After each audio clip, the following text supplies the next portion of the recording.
ব্রাহ্মণবাড়িয়ার সরাইলে সম্পত্তি নিয়ে বিরোধের জের ধরে প্রতিপক্ষের হামলায় দুই পক্ষের দুইজন নিহত হয়েছেন। আজ মঙ্গলবার 4 ফেব্রুয়ারি সকালে উপজেলার কালীকচ্ছে ইউনিয়নের বিশুতারা গ্রামে এ ঘটনা ঘটে। নিহতরা হলেন ওই গ্রামের মৃত উমর আলীর ছেলে আজাদ মিয়া ও তার প্রতিপক্ষ ভাতিজা ইনচান মিয়ার পক্ষের আনামত মিয়া। নিহত আমানত একই গ্রামের মিছির আলীর ছেলে।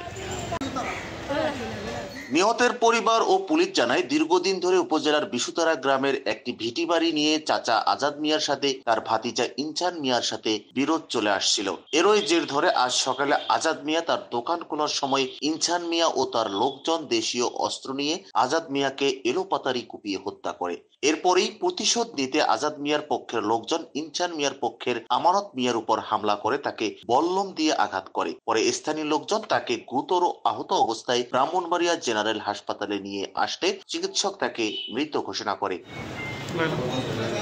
এ বিষয়ে ব্রাহ্মণবাড়িয়া সরাইল থানার ভারপ্রাপ্ত কর্মকর্তা মোহাম্মদ রফিকুল ইসলাম জানান, খবর পেয়ে ঘটনাস্থলে পুলিশ পাঠানো হয়েছে। নিহতদের মরদেহ হাসপাতালের মর্গে রাখা হয়েছে। এই ঘটনায় আইনগত ব্যবস্থা প্রক্রিয়াধীন। বর্তমানে পরিস্থিতি শান্ত রয়েছে।